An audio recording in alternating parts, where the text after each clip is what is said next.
Is तो ये part 2 है body fluids and circulation chapter का. Let's study this pathway. Circulatory pathways. The circulatory pattern are of two types, open or closed.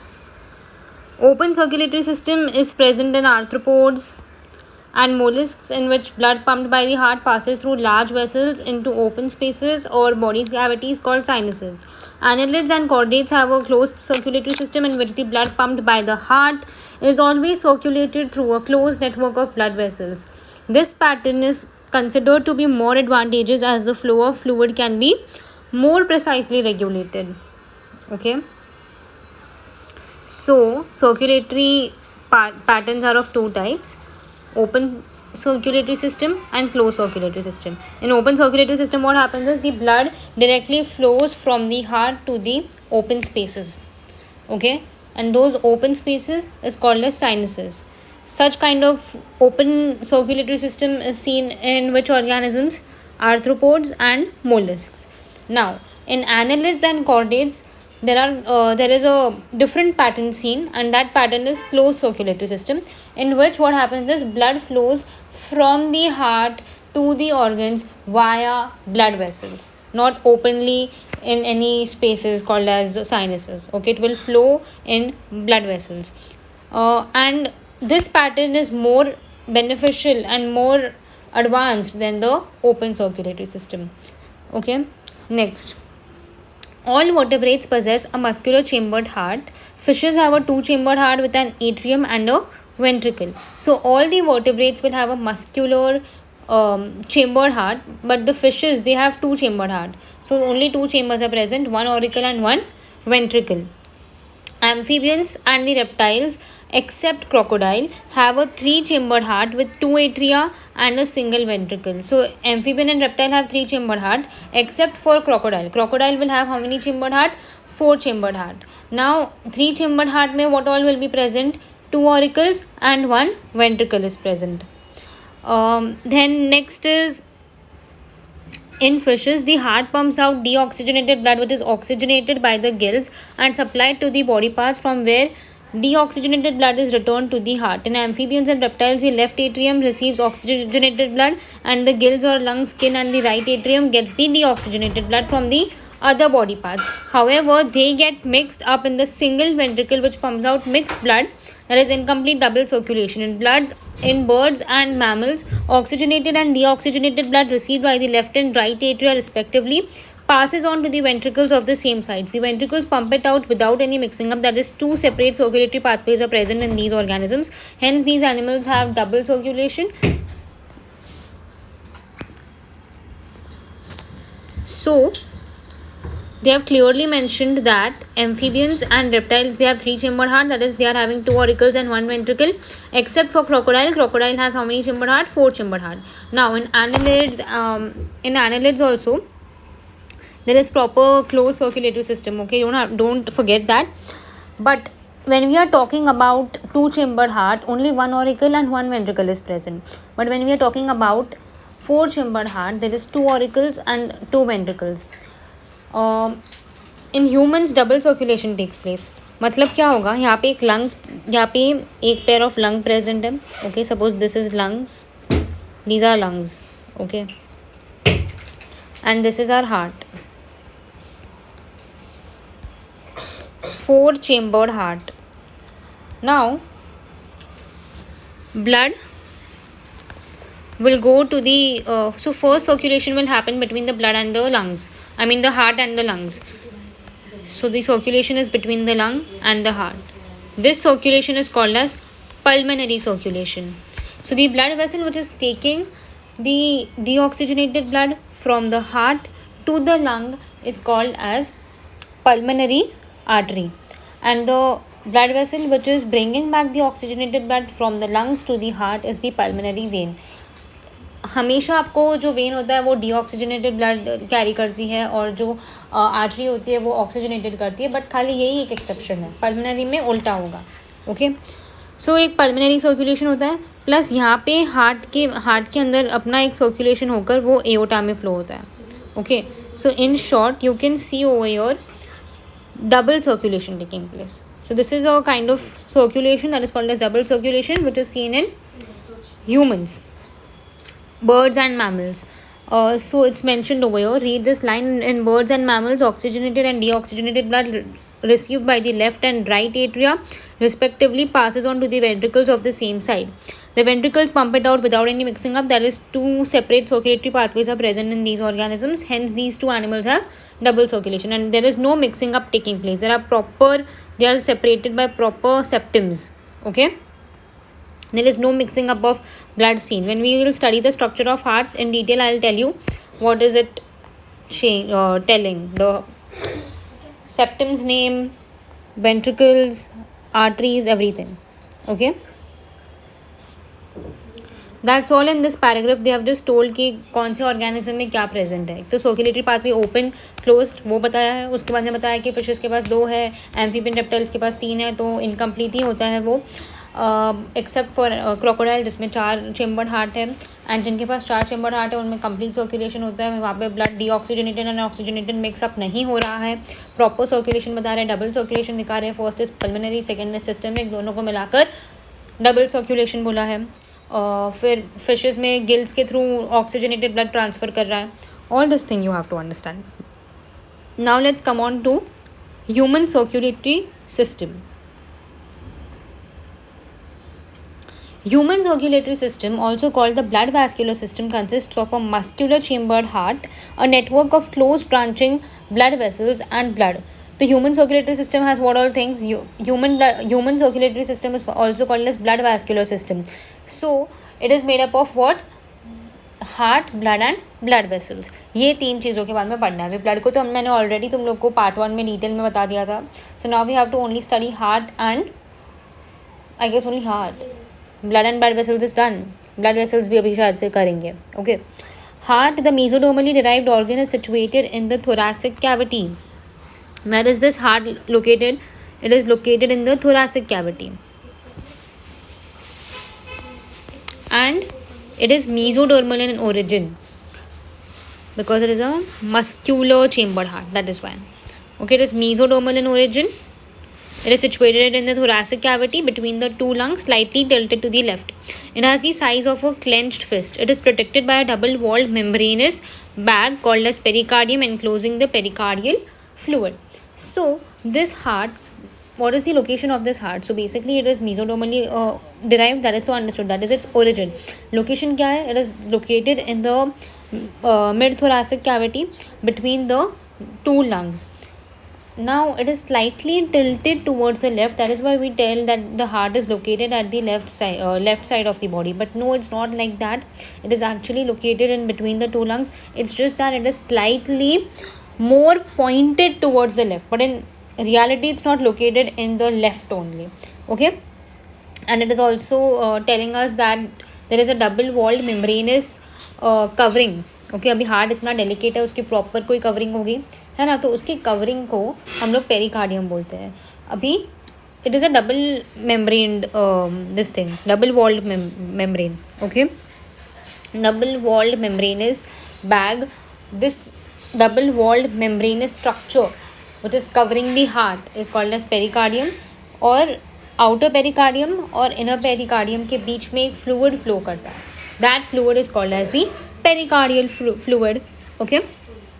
Our heart has 4 chambers, 2 relatively small upper chambers called as atria, or you can even call it as auricles, and the 2 larger lower chambers called as ventricles. So auricles are comparatively smaller than the ventricles. So suppose this is the heart. So this is auricle, and these are the ventricles. So ventricles are bigger in size, larger in size than the corresponding auricles.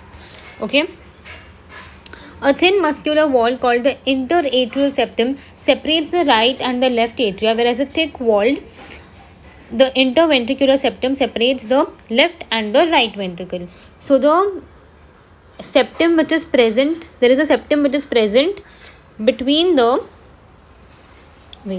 there is a septum which is present between the auricles. So that septum which is present between the 2 auricles is called as interatrial septum, and the septum which is present between the two ventricles, separating the two ventricles, that is called as interventricular septum. Now interventricular septum is thick, okay, and very much muscular, but the interatrial septum is thin, it's not that thick. Now a thin muscular wall, this is done. Okay, next, the atrium and the ventricle of the same side are also separated by a thick fibrous tissue called the atrioventricular septum. See, सब नाम में ही जानना है. Now the septum which is separating the auricles from the ventricles, so that you don't get confused. I'm writing over here AV. Now the septum which is actually separating the auricles from the ventricle is called as atrioventricular septum. So this atrioventricular septum are also present. They are very thick and they are fibrous. However, each of these septa are provided with an opening through which the two chambers of the same side are connected. The opening between the right atrium and the right ventricle is guarded by a valve formed by three muscular flaps or cusps, the tricuspid valve, whereas a bicuspid valve or mitral valve guards the mitral valve guards the opening between the left atrium and the left ventricle. So now this, your left is heart ka right and your right is your heart ka left. Book mein you have to go it that way because it's opposite, right? So this is our right side and this is our left side. So on the right side of the heart there is an opening between the auricle and the ventricle. So this opening is guarded by three valves. Okay, the right side mein there are three valves present called as the tricuspid valve. Three flaps are there, that is why it is called as the tricuspid valve. Okay, and on your left side there are only two flaps present, that is why it is called as bicuspid valve, which is regulating the flow of blood from auricles to ventricles. What does valve do? It regulates the flow of blood, right, in unidirectional way, that way. So the opening between the right atrium and the right ventricle, these guards are understood. And also remember the other name of bicuspid valve is mitral valve. Yeah, that's all. The opening of the right and the left ventricles into the pulmonary artery and the aorta respectively are provided with the semilunar valves. The opening of the ventricle, right and the left ventricles into the pulmonary artery. So I'm making a box wala heart, okay. So this is a right auricle, left auricle, right ventricle, left ventricle. Right auricle will receive which blood? It will receive the deoxygenated blood. And the left auricle will receive which blood? The oxygenated blood.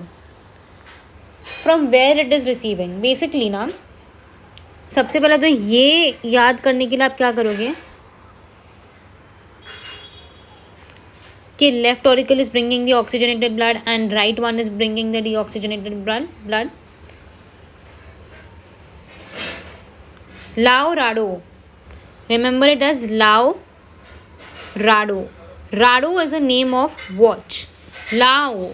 La is basically left is bringing oxygenated. La-O. Left auricle. L stands for left, A is for auricle, O is for oxygenated blood. So left auricle is bringing the getting the oxygenated blood. Rado. Rado mein R is basically right auricle. R is basically right, A is basically auricle. Right auricle, deoxygenated blood. It gets the deoxygenated blood. So Lau Rado, you can remember it that way. Rado is a name of brand. Okay, that way. तो ये वाला part समझ में आ गया ना, deoxygenated blood और oxygenated blood. But this right auricle is receiving this deoxygenated blood from the vena cava. Superior vena cava and inferior vena cava will bring the deoxygenated blood और यहाँ पे वो आएगा. उसके बाद में ये blood right auricle से right ventricle में जाएगा और फिर यहाँ से वो lungs में जाएगा. From right ventricle it will go to the lungs. By which artery? Pulmonary artery. Then at the lungs the oxygenation of the blood will happen and it will come to the left auricle. Via which blood vessel? Pulmonary vein. From there it will go to the left ventricle. and then from the left ventricle it will go to the aorta and finally to the entire body. So this is the entire pathway of blood. Double circulation has taken place. पूरा मैंने pathway आपको explain किया है. अभी ये लोग क्या बोल रहे हैं, ये पूरे pathway को उन्होंने बस यहाँ पे लिख दिया है. Now it is saying the valves which are present, right auricle और राइट वेंट्रिकल के बीच में ट्राइकस्पिड वाल्व प्रेजेंट है और लेफ्ट ऑरिकल और लेफ्ट वेंट्रिकल के बीच में बाइकस्पिड वाल्व प्रेजेंट है. राइट वेंट्रिकल और पल्मोनरी आर्टरी, क्योंकि ब्लड यहाँ से कहाँ जाने वाला है, पल्मोनरी आर्टरी में,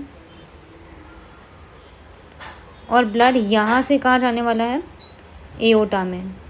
तो इसके और इसके बीच में भी एक वाल्व प्रेजेंट होता है, दैट इज सेमिलुनार वाल्व, और इसके बीच में भी एक वाल्व प्रेजेंट होता है, that is the semilunar valve. That's all. ये मुझे वाल्व का लोकेशन बताना था, जिसके लिए मैंने पूरा पाथवे समझाया, एंड आई थिंक अभी ये ज़्यादा बेटर क्लियर होगा.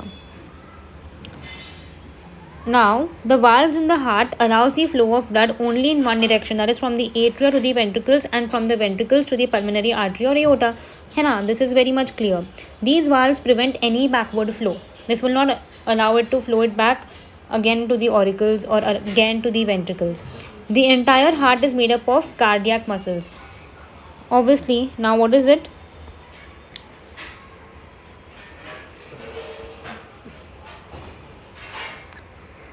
Cardiac means what? Heart.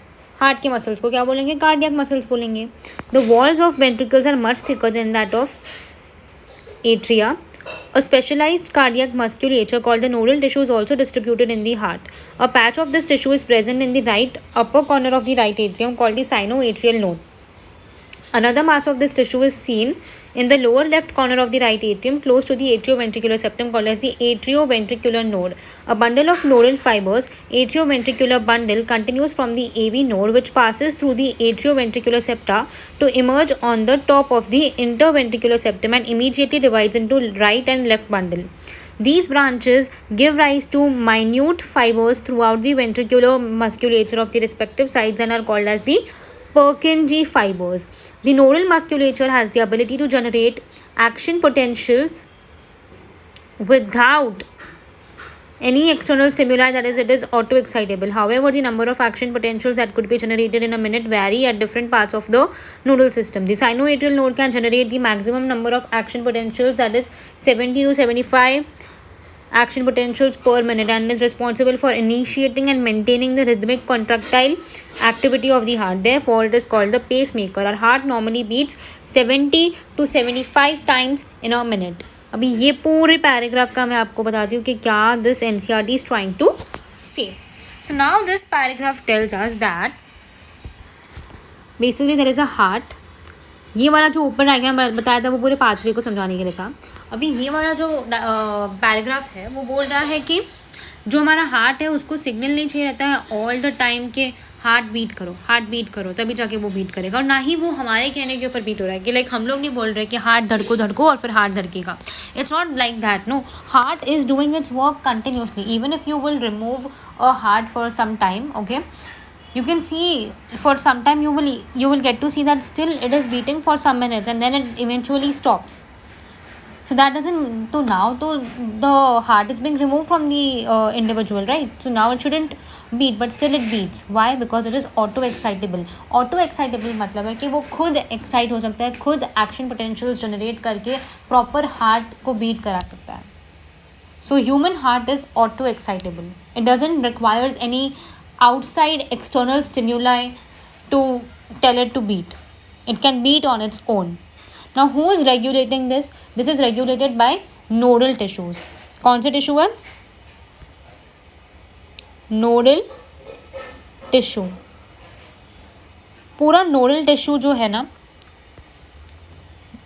Heart का वो समझना भी ज़रूरी है. Again I draw the box वाला heart. In this location, in the right corner of the right atrium, uppermost right corner of the right atrium, there is a nodal tissue present, and that is called as the SA node, sinoatrial node, and that is the pacemaker of the heart. It initiates the heartbeat. Okay, it starts the heartbeat. It starts the cardiac cycle. So if this gets affected, you have to replace it by artificial pacemaker. So from here, so this will generate the heartbeat. ठीक है कि अभी heart को beat करना है, तो इसने action potentials पास किए. ये कितने एक्शन पोटेंशियल्स पास करता है पर मिनट? 70 to 75 एक्शन पोटेंशियल्स पर मिनट. फिर ये एक्शन पोटेंशियल्स यहाँ से जाएंगे AV नोड के पास. AV node is basically atrioventricular node. AV node is nothing but atrioventricular node. I am showing you all with green. This is the atrioventricular node. And where is this present? It is present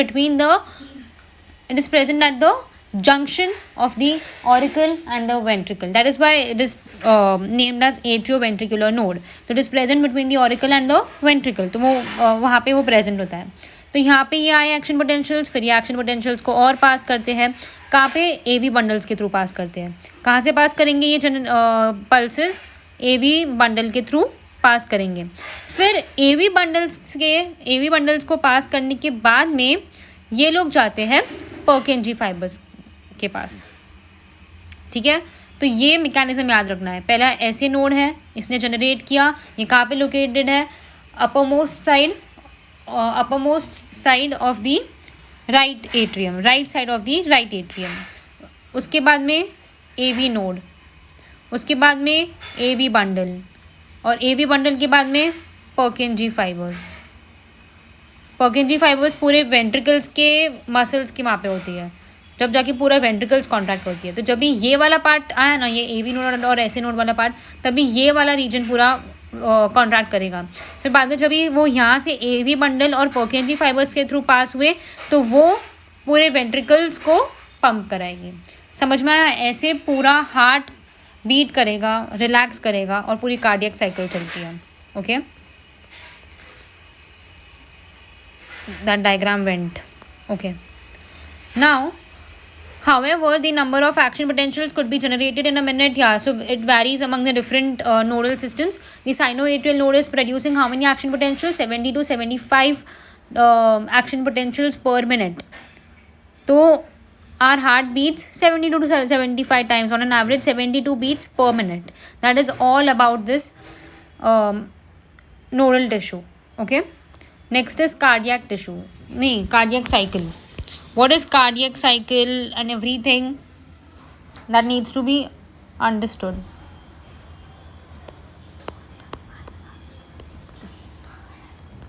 I have actually explained your double circulation over here, but still वापस से अगर read करके explain करना होगा तो मैं एक बार जब भी मैं रीड करूँगी तभी बता दूँगी कि क्या हो रहा है scene.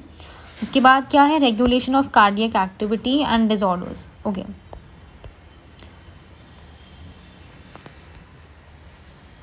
how does the heart function? Let us take a look. To begin with, all the 4 chambers of heart are in a relaxed state, that is they are in a joint diastole. सबसे पहला आपको imagine करना है कि जितने भी chambers हैं, that is the 2 auricles and the 2 ventricles, all of them are in a relaxed state. None of them is contracting. Okay, और बेसिक के लिए मैं बता देती हूँ. सिस्टोल का मतलब होता है कॉन्ट्रैक्शन, डायस्टोल का मतलब होता है रिलैक्सेशन. तो बार बार सिस्टोल आएगा तो मन में बोलना है कॉन्ट्रैक्ट, और डायस्टोल आया मतलब रिलैक्स. जॉइंट डायस्टोल मतलब both of them are in relaxed state. So that is what it is saying, that to begin with, all the 4 chambers of heart are in a relaxed state, that is they are in joint diastole. पहले चारों भी relaxed state में है. As the tricuspid and the bicuspid valves are open, blood from the pulmonary veins and vena cava flows into the left and the right ventricle, respectively through the left and the right atria. So what will happen is, first, this is the right auricle. Okay, you see over here in the diagram, right auricle, right ventricle. This is the right, left auricle, right ventricle, left ventricle. So गया वापस, रुको एक second, आ जाएगा. बनाओ वापस से. So this is the right auricle, वापस से बनाओ. I'm sorry for it.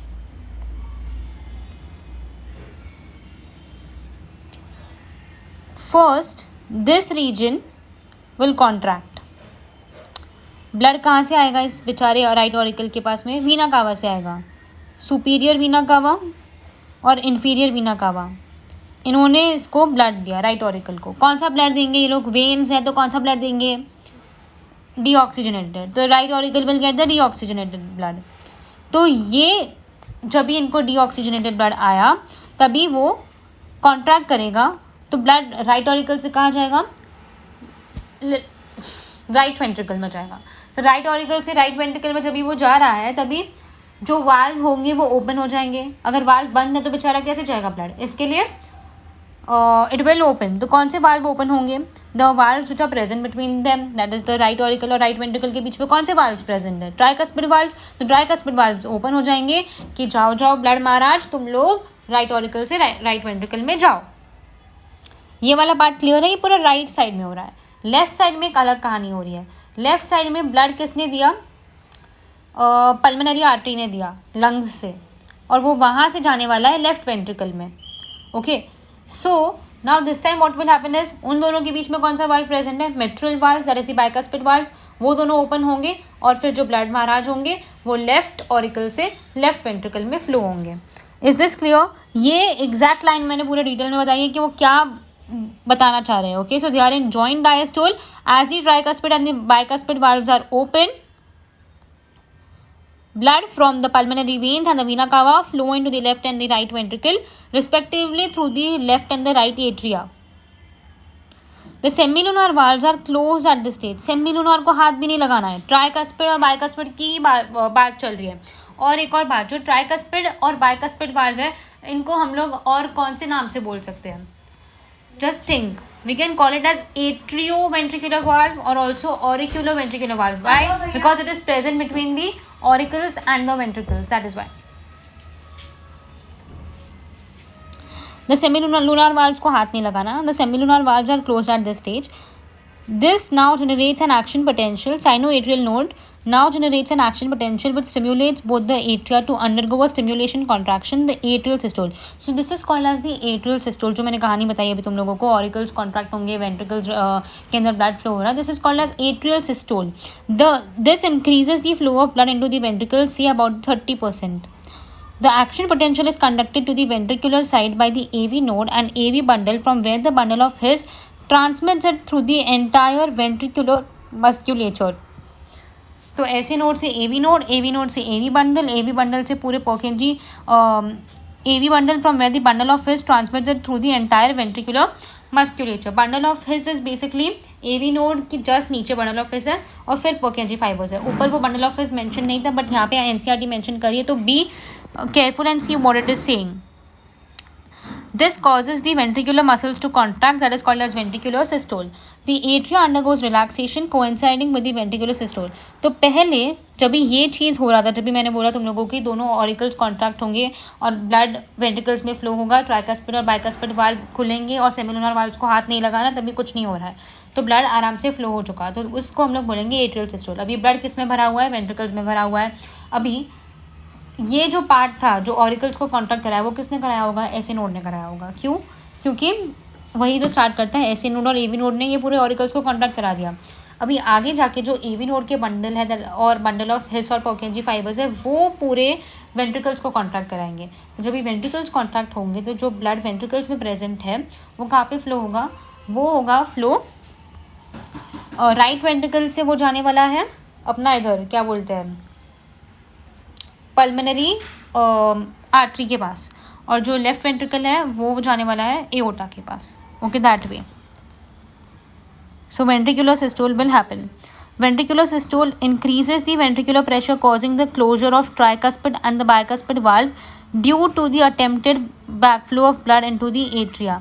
As the ventricular pressure increases further, the semilunar guarding the pulmonary artery and the aorta are forced open, allowing the blood in the ventricles to flow through these vessels into the circulatory pathways. The ventricles now relax, there is ventricular diastole, and the ventricular pressure falls, causing the closure of semilunar valves, which prevents the backflow of blood into the ventricles. So now when the ventricles have contracted, that is called as, basically what it is called as ventricular systole.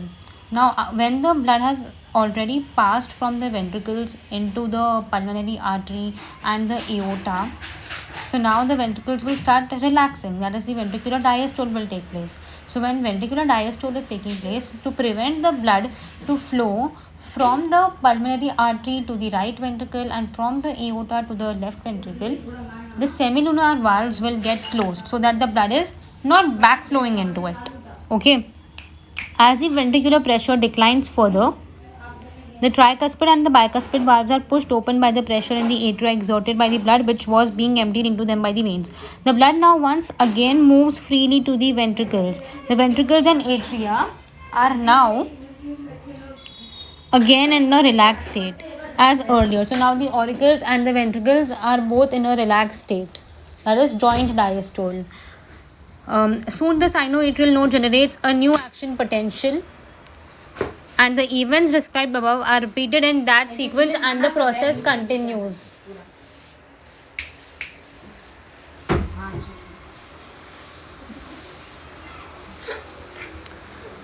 This sequential event in the heart, which is cyclically repeated, is called the cardiac cycle. So this entire cycle, the auricles contracting first and then the ventricles contracting, and then the joint diastole, this together is called as the cardiac cycle, and it consists of systole and diastole of both the atria and the ventricles. As mentioned earlier, the heart beats 72 times per minute. That is, that many cardiac cycles are performed per minute. एक beat is equal to 1 cardiac cycle. तो 72 times जब भी heart beat करा 1 minute में, मतलब 72 cardiac cycles हुई है. ठीक है. और एक कार्डियक साइकिल को ड्यूरेशन क्या है? 0.8 seconds. During a cardiac cycle each ventricle pumps out approximately 70 ml of blood which is called the stroke volume. 1 minute में वेंट्रिकल कितना ब्लड निकाल रही है? That is 70 ml. So that is the stroke volume. The stroke volume multiplied by the heart rate gives the cardiac output. And what is cardiac output? Cardiac output is nothing but stroke volume multiplied by heart rate. That is the number of beats per minute, 72. So this will give you cardiac output. Therefore, the cardiac output can be defined as the volume of blood pumped out by each ventricles per minute, and average 5000 ml or 5 liters in a healthy individual. So cardiac output is 5 liters in a healthy individual. Okay. The body has the ability to alter the stroke volume as well as the heart rate and thereby the cardiac output. For example, the cardiac output of an athlete will be much higher than that of an ordinary man. Important line. Cardiac output of an athlete will be higher than the ordinary man. During each cardiac cycle, 2 prominent sounds are produced which can be easily heard through a stethoscope. The first hard sound lub is associated with the closure of the tricuspid and the bicuspid valve, whereas the second hard sound dub is associated with the closure of the semilunar valves. These sounds are of clinical diagnostic significance. When the blood is flowing from the auricles to the ventricles, the tricuspid valve and the bicuspid valve will close, and that will produce a sound lub. When the blood is in the pulmonary artery and the aorta, so to prevent its backflow, the semilunar valve will close, and that will produce the second hard sound, dub. And with which instrument will you hear that? Stethoscope. And these sounds are of clinical diagnostic significance. Any change in the pattern of its sound will indicate some disorder. Okay, that's all about cardiac cycle. We have done the NCERT reading of cardiac cycle also. Now let's understand electrocardiogram, that is ECG. जो electrocardiogram है ना, इसका थोड़ा खेला अलग है. Basically अपन graph और ग्राम में यहाँ पे अलग है. यहाँ पे जो टीवी, टिपिकली जो हम लोग टीवी बोल रहे हैं ना, screen, that is called as electrocardiograph. और वहाँ से जो प्रिंट निकाल के जहाँ से हम लोग पढ़ाई कर रहे हैं, उस पेज से जैसे हम लोग ग्राफ की पढ़ाई कर रहे हैं, उसको ग्राम बोल रहे हैं. ओके, तो बस रिवर्स करना है. यहाँ पे ग्राम और ग्राफ को रिवर्स करना है. ठीक है. The screen, the machine is the electrocardiograph, but the paper, that is the electrocardiogram. Okay. You are probably familiar with these scenes from a typical hospital television show. A patient is hooked up to a monitoring machine that shows voltage traces on a screen and makes the sound beep beep beep beep beep, that sound as the patient goes into cardiac arrest. So whenever a patient is in cardiac arrest, what will happen is such a line will be shown, but before the straight line, such irregular lines will be shown. Wait,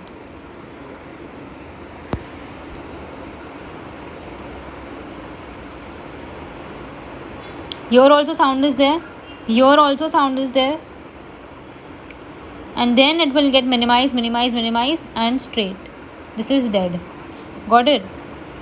This is a common condition in cardiac arrest. जब भी इंसान मरता है तभी यही होता है, ठीक है. अभी as the patient goes into cardiac arrest, this type of machine, that is electrocardiograph, is used to obtain an electrocardiogram. ECG is a graphical representation of the electrical activity of the heart during a cardiac cycle. Basically ECG क्या है? ये graphical representation है of the electrical activity of the heart during a cardiac cycle. आपकी heart की activity को ये electrical way में एक मशीन में दिखा रहा है. उसके बाद में आप उसके ग्राफ से पढ़ाई करते हो and you get to know about the disorders, क्या पॉसिबल डिज़ॉर्डर्स हो सकते हैं. आपका हार्ट जिस तरह से बीट कर रहा है, कौन से सिस्टोल्स है, कौन से डायस्टोल्स है, वो सब स्क्रीन में आप इलेक्ट्रिकल वे में पढ़ रहे हो. That is basically electrocardiogram.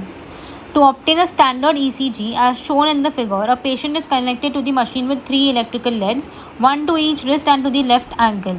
So typically आप तो ऐसे बहुत सारे ये लगा सकते हो, इलेक्ट्रिकल लेड्स लगा सकते हो, बट यहाँ पे NCERT में बेसिक मिनिमम कितने होने चाहिए? 3 लेड्स होने चाहिए.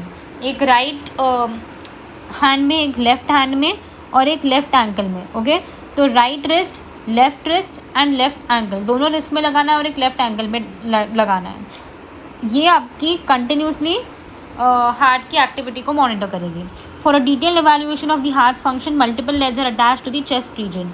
Here we will only talk about a standard ECG. Standard ECG में कितने लेड होते हैं? 3 होते हैं. Each peak in the ECG is identified with a letter from P to T that corresponds to a specific electrical activity of the heart. The P wave represents the electrical excitation or depolarization of the atria, which leads to the contraction of both the atria.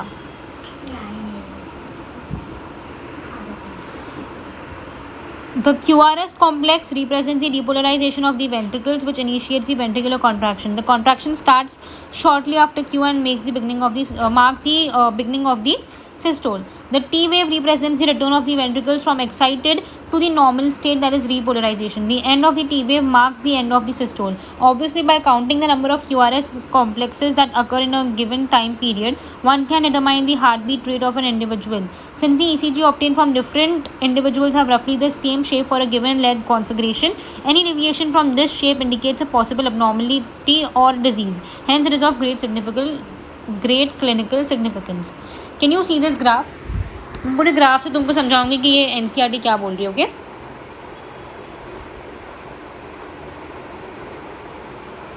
See this graph.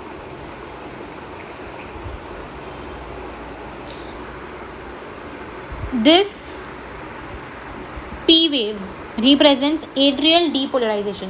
जब भी depolarization बोल रहा है ना, मतलब आपको imagine करना है कॉन्ट्रैक्शन. ओके, एट्रिया का कॉन्ट्रैक्शन, ऑरिकल का कॉन्ट्रैक्शन को इमेजिन करना. तो जब भी ये P वेव दिखाया है, ये क्या रिप्रेजेंट कर रही है? Atrial contraction, that is atrial depolarization. QRS complex क्या बता रही है? Ventricular depolarization, that is ventricular का कॉन्ट्रैक्शन, वेंट्रिकुलर कॉन्ट्रैक्शन.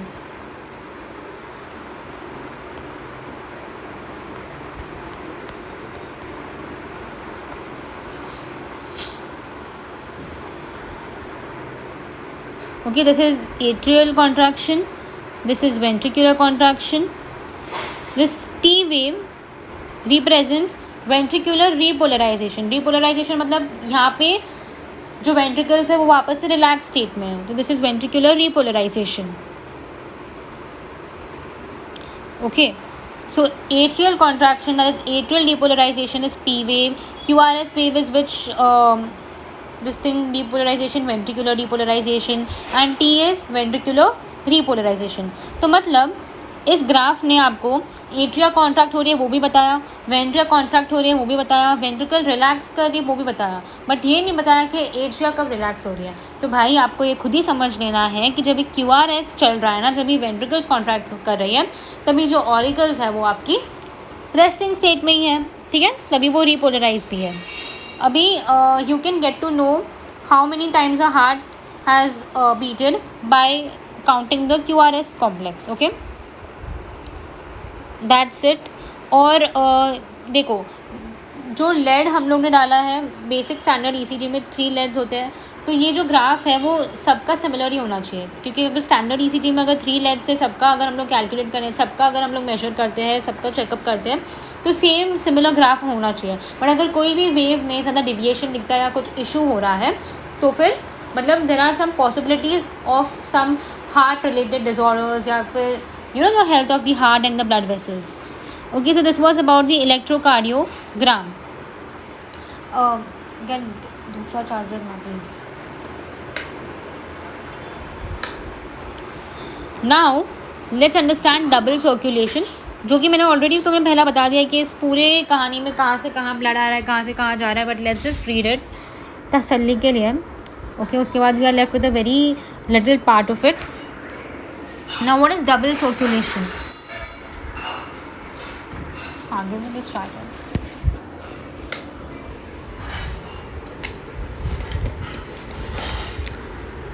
यूजुअली बाकी सब इंसानों में इनकम्प्लीट सर्कुलेशन होता है, बट हम लोग में प्रॉपर डबल सर्कुलेशन देखने को मिल रहा है. Okay, we get to see proper double circulation. Okay,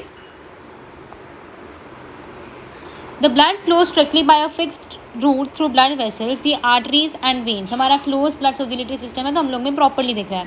basically each artery and veins consist of 3 layers, an inner lining of squamous endothelium, the tunica intima, a middle layer of smooth muscle and elastic fibers, the tunica media, and an external layer of fibrous connective tissue with collagen fibers, the tunica externa. The tunica media is comparatively thin in the veins. So arteries और veins के बारे में ये लोग बता रहे हैं ये वाले पैराग्राफ में. किसके बारे में बता रहे हैं? आर्टरीज और वेन्स के बारे में.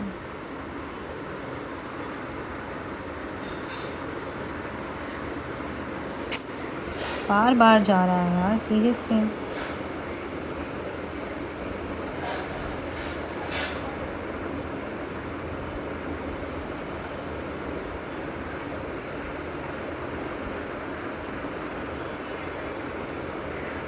तो ये देखो, इतना क्यों जा रहा है भाई बार बार. रुको,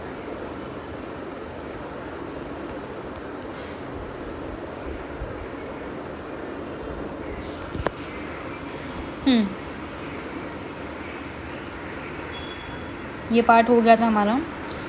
हाँ, इसका explanation I will give. Suppose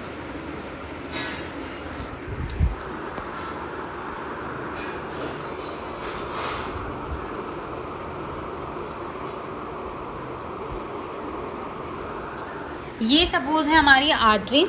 ठीक है, तो ये क्या है? Tunica externa. Outer most layer is the tunica externa which is made up of simple squamous epithelium, जिसे एंडोथेलियम भी बोलते हैं. This is the tunica externa. Okay, this is made up of actually fibrous connective tissue. I am sorry, tunica externa is made up of fibrous connective tissue. Tunica externa. This is tunica media. Okay, जो किससे बना है? Smooth muscle से बना है, जो elastic भी है.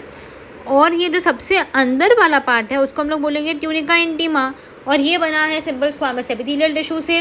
ठीक है, एंडोथेलियम भी इसे हम लोग बोलते हैं. So this is artery. Artery का ये बाहर का layer is tunica externa. Okay, what is made up of what?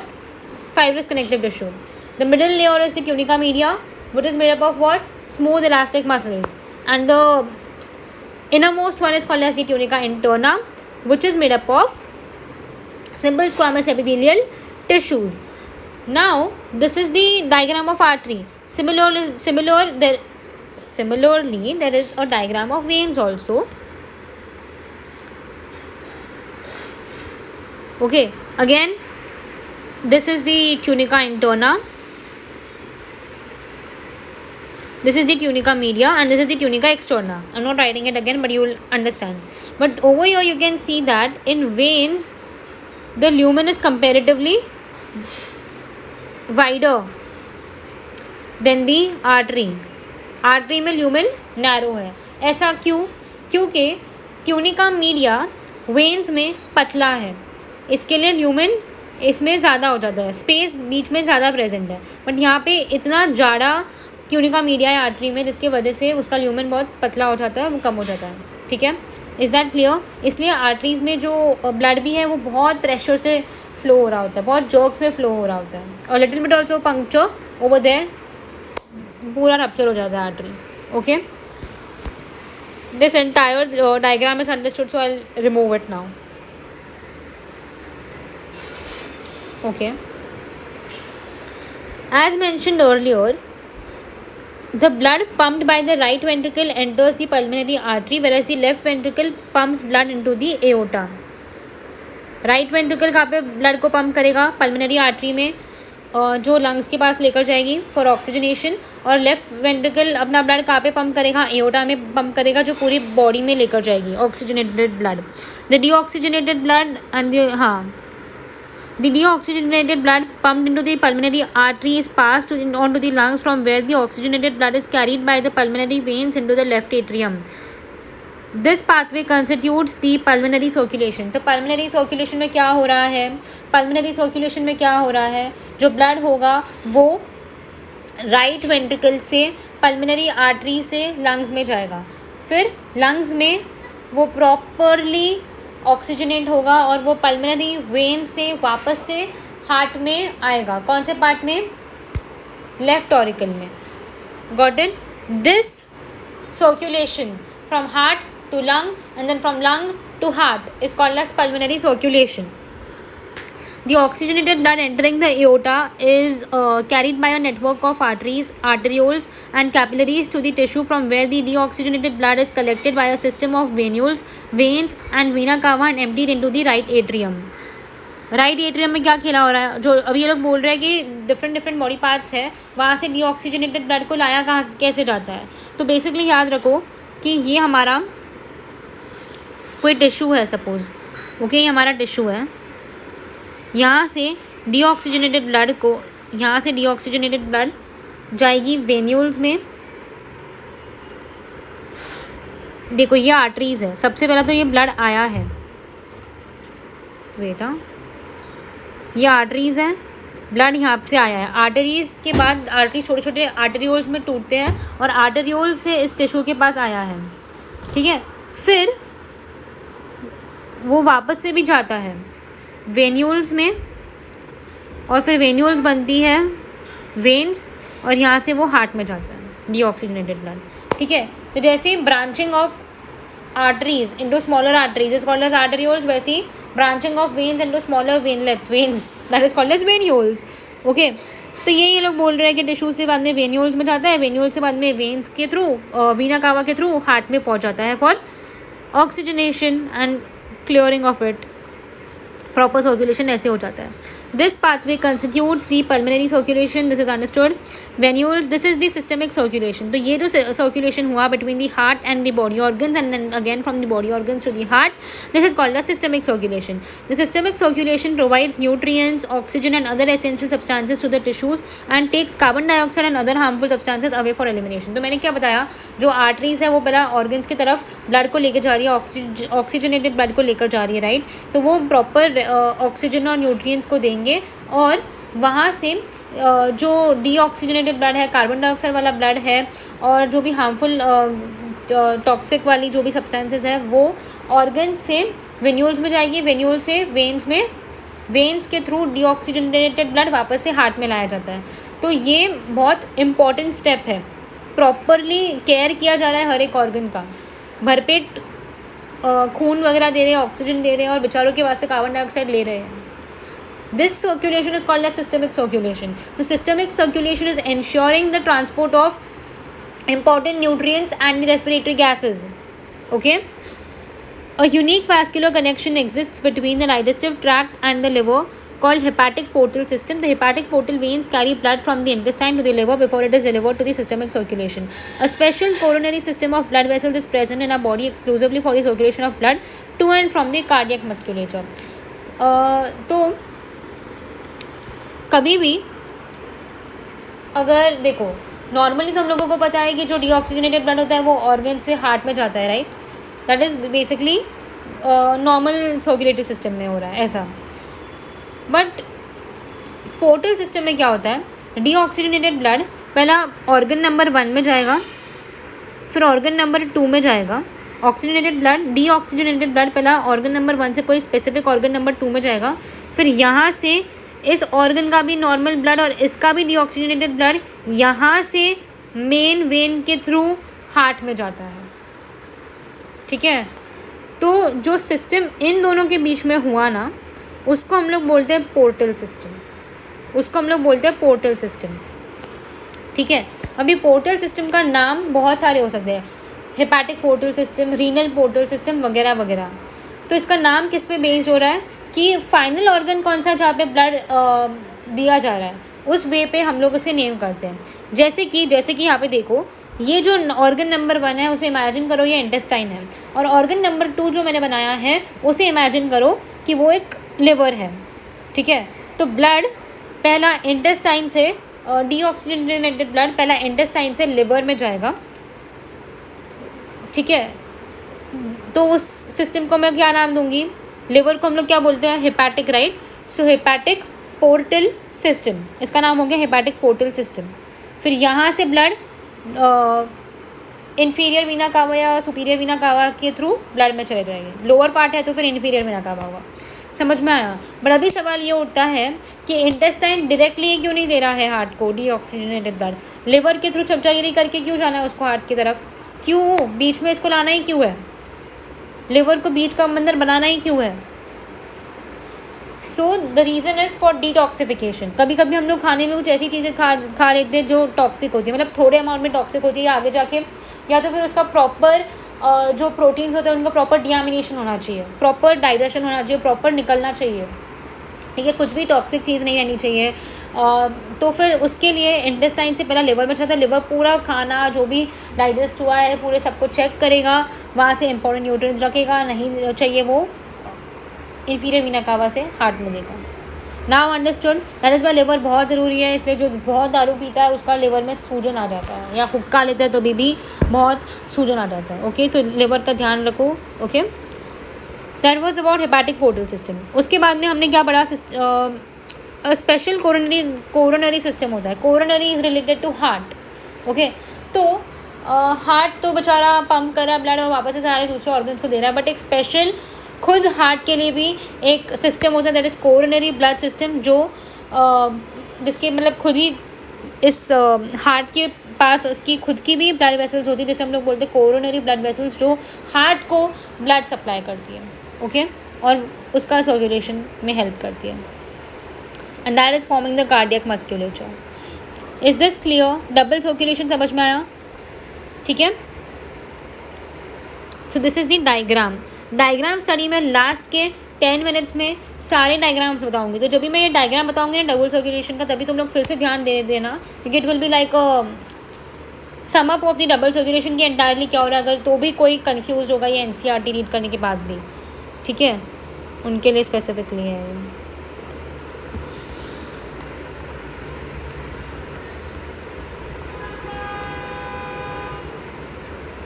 Regulation of cardiac activity पढ़े अभी.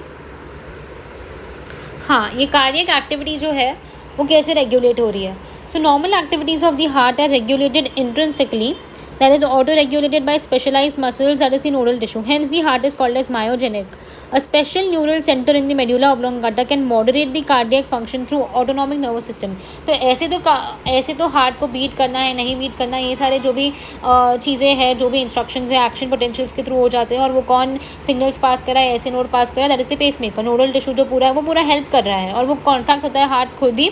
और इसीलिए ह्यूमन हार्ट को हम लोग मायोजेनिक भी बोलते हैं. It's not neurogenic, it is myogenic. Okay. Controlled by the muscles of the heart. But a special neural center in the medulla oblongata is also present which can actually modify the beating of the heart. Modify कर सकता है, ज़्यादा कुछ नहीं बस modify कर सकता है. So it can moderate the cardiac function through autonomic nervous system. medulla oblongata ये काम कर सकता है via what system? Autonomic nervous system. Mark it.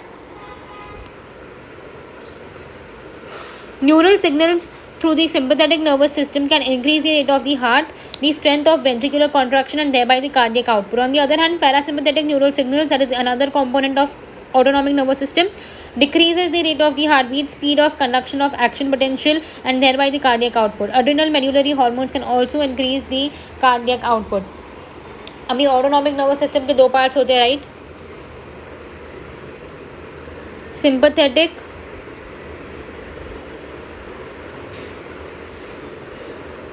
और parasympathetic.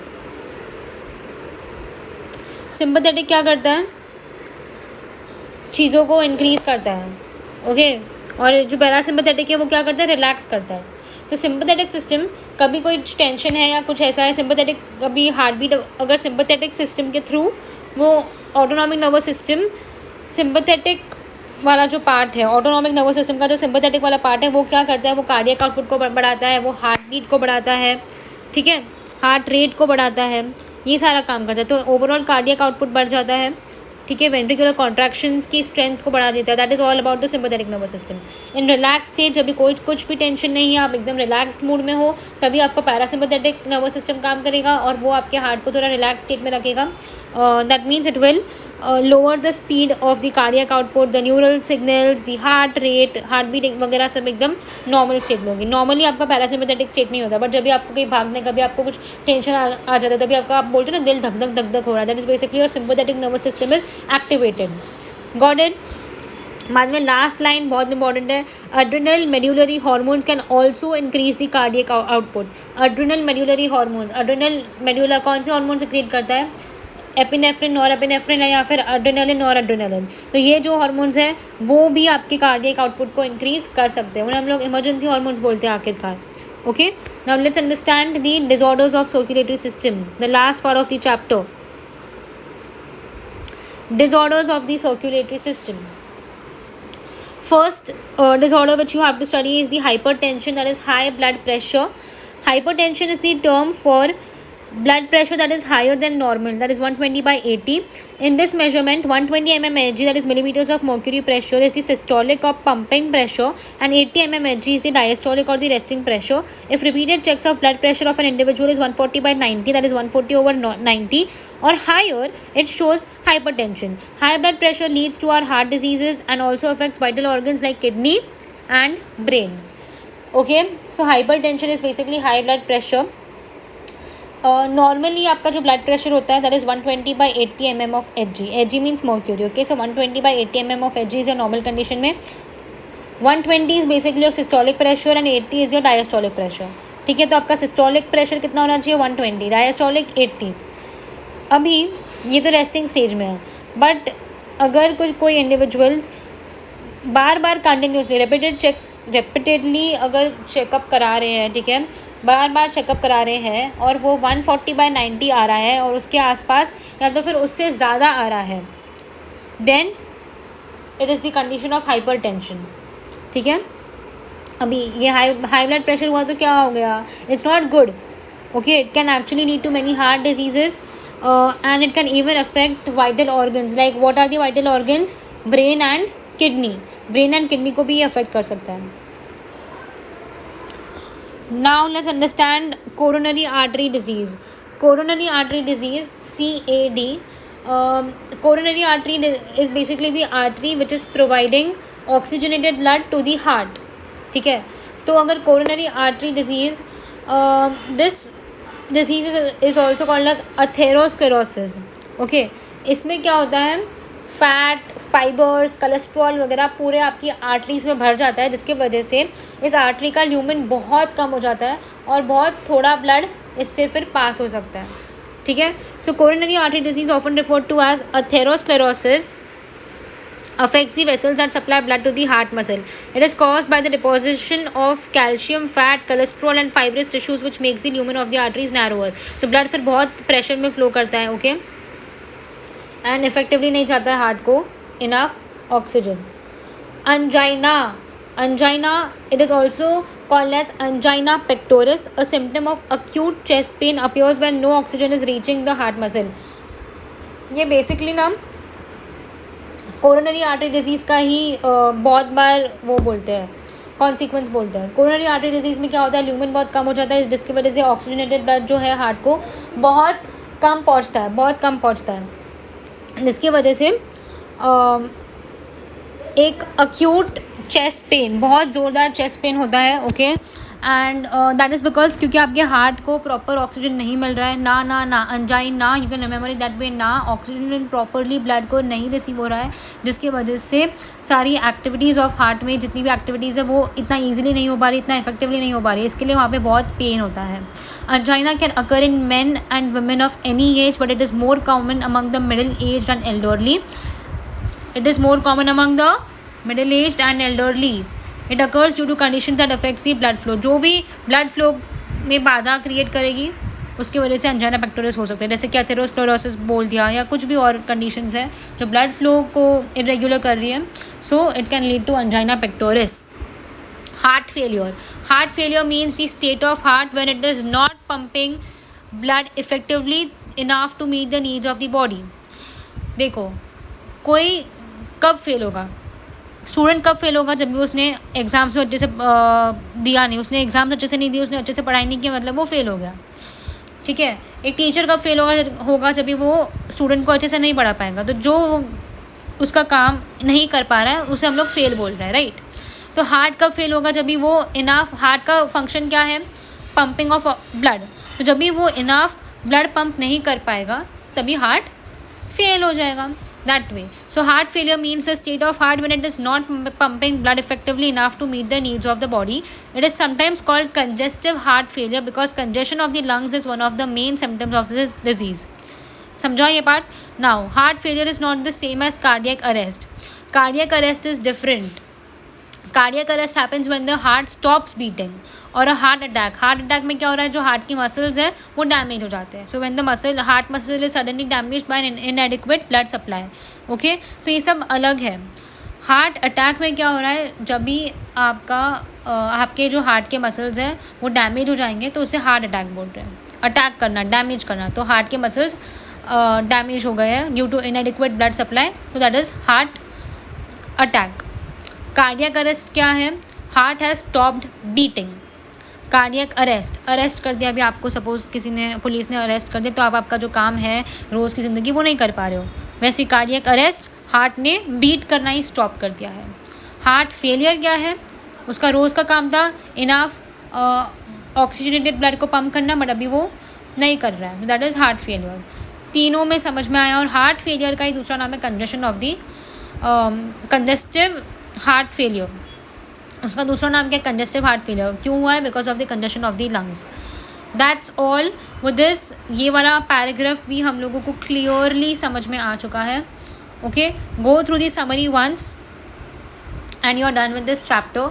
Body fluids and circulation, कुछ भी डाउट्स अगर है तो please write it down in the comments. I will try to clear it out. Okay, बस आई डोंट थिंक अभी आपको वापस से ये NCERT रीड करना पड़ेगा, बट लाइक जितनी बार आप NCERT रीड करोगे उतना तो अच्छा ही है. That's all. Meet you all in the next chapter. Bye bye.